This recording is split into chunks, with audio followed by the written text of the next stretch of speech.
Just need a second here for both streams to be up and running, and then we'll go ahead and get started.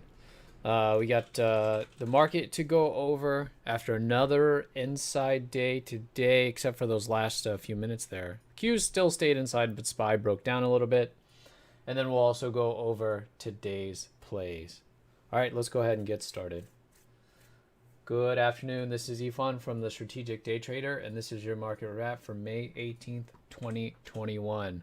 Came in today with a neutral bias, keeping an eye on the potential for the breakout above the previous kind of hourly pivot here on the Qs and the SPY.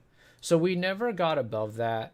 So we kind of stayed neutral throughout the day, but notice here what's happening, especially on the SPY here, it's kind of failing on this attempt to produce a higher low.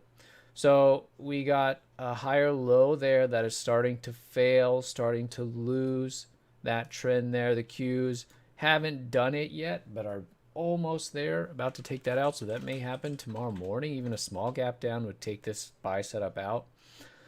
And we looks like this little consolidation that we noticed here is actually going to be more in play than I thought. I thought that, if we got this higher low here, which is what we were setting up, that the hourly would resume the uptrend.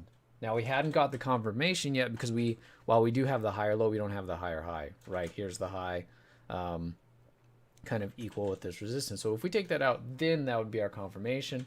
That's kind of what we were anticipating today, but neutral until that happens. What did we get instead? A little bit of a gap up, tried to move up, and then now kind of back down into this area. So tomorrow going to be neutral again. So it's not that hard to figure that out, I think, because if yesterday we had a mostly inside day, today we have another kind of inside day. They don't really change the picture too much. If this were maybe like a gap up to the top and then, sold all day to the lows, that is a little bit more bearish, and that is similar to what we have today. So is this daily going to do something similar to like a sell setup, like a lower high kind of thing? That was the hourly trend that you see there, but is it going to try, off of the daily instead to do something like that? Yeah, it could.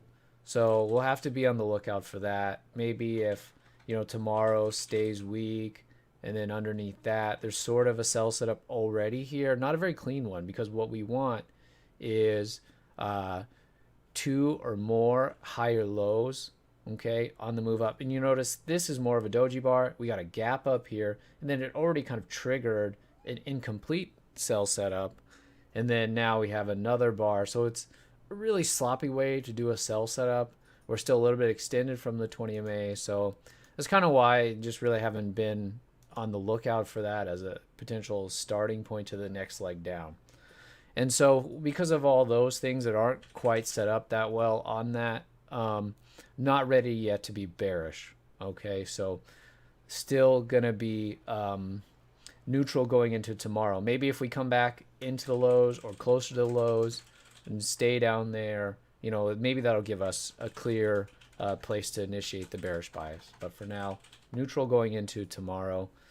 This kind of base, which was starting to form, I wasn't really sure if that was going to be what was relevant. But after today, move lower, especially in the SPY, it is pointing to that sideways kind of equal highs and lows maybe being stuck here. So we'll see. It could lead to some choppiness for the days ahead, okay, especially if this is the range here on the SPY and on the Qs, okay, is this range that's been set over the past week, okay. So we'll be on the lookout for that. No bias change for tomorrow, still neutral, just need the hourly and the daily to pick a direction really, and if we get any kind of alignment, then that'll be a lot easier. Right now we don't have it. All right, let's go over today's plays. Yesterday, if you recall, I went over the SEL, took a loss on it in the morning, but I said I really like this gap. I don't give you a lot of things that should be played the next day or that I think should be watched the next day.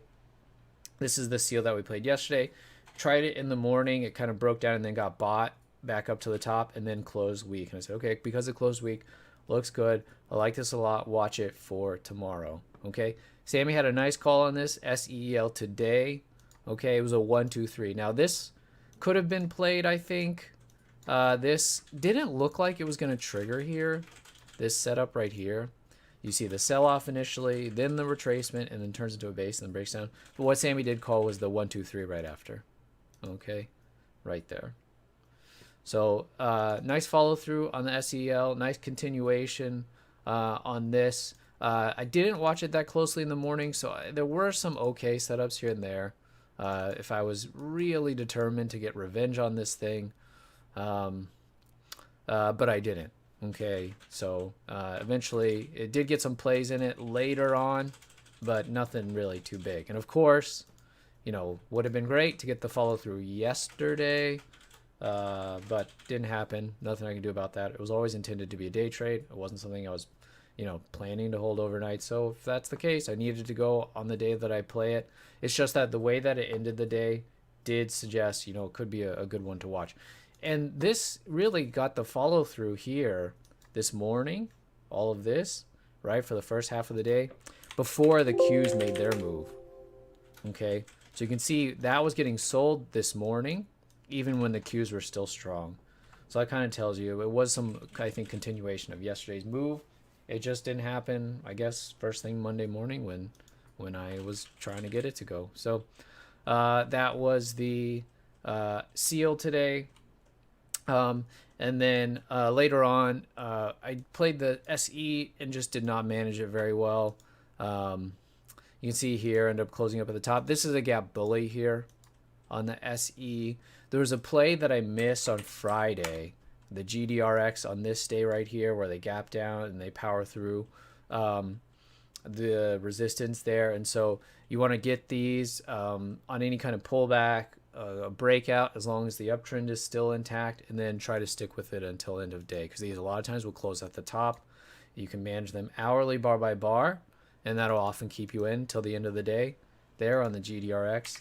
Here was the SE today.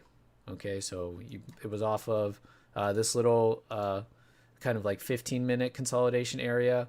So what got me out of it was that, so I played this base, but I used all of this as the entry, just so that it was a little bit more, if my stop was closer to the 20 MA, so I used that. When it did this breakout and then came right back down, I decided to kill it. So like, oh, it looks like a breakout failure, so I'm going to kill it. Wasn't able to get through high of the day like I would have expected on this. So it, you know, I got out of it, and what did it do? It paused and then went right back up without taking out my stop, which was down here. So if I had stuck with it, you know, it would have been pretty nice closing up here. This actually, yeah, is up pretty nice here, 228 there. Right after that was the TTCF. So the TTCF, I did do a good job managing this. This was a base up here at the top. Actually, someone from the room found this, so that was a nice contribution there. They mentioned that was looking higher, so that was the play. Played it as a breakout. I think I felt like 1959. Stop was 1934, so it was underneath this base right here. So all of this stuff here, base breakout. Took some time, and that's why I think I did a good job. You know, when they break out and they just go, you know, those are easy, and those, you know, you should do well, and those don't kind of really tax you too much as far as your patience and discipline. But this, yeah, it took a long time. Tried to go first, started to struggle a bit, came back into break even or down a little bit at times, then broke out here, finally broke out, okay, and then finally at the end of the day, we finally got some decent targets there as it broke to 1995 there. Here was the daily on this, kind of putting in a higher low there and trying to transition back up. So I was looking for us to get as close as we can, 200 for the targets, or be in it till end of day. Management on this, hourly bar by bar till the end. So that was able to keep us in it until the end. So I know there were a few people still, you know, hanging out with me on this till the end of the day, waiting for that last bit, whatever we can get, which was, you know, good, because look how bullish the TTCF and the SE. If you looked at these two charts, you wouldn't think that the Qs just did this at the end of the day, right? So nice, identifying here some relative strength here on the TTCF and the SE, and showing that they're on their own page. So first, the SE was a gap bully. We expect these to close at the high of the day. And then the TTCF, really nice daily here, kind of breaking that trend and then showing relative strength all day. Okay, so those kind of, if the market had turned around or closed flat, I think these would have done just as well or better, right? But even though the market kind of ended at the bottom there, these stayed strong. So, it would have been nice to have not kind of messed up the SE, but, it was just did it kind of as a kind of a knee-jerk reaction, thought that was what I should do, and ended up not being the right thing, but it happened. So, yeah, so that was those were the trades from today. Hope you did well. We'll be back at it tomorrow, and I'll talk to you then. Have a good evening.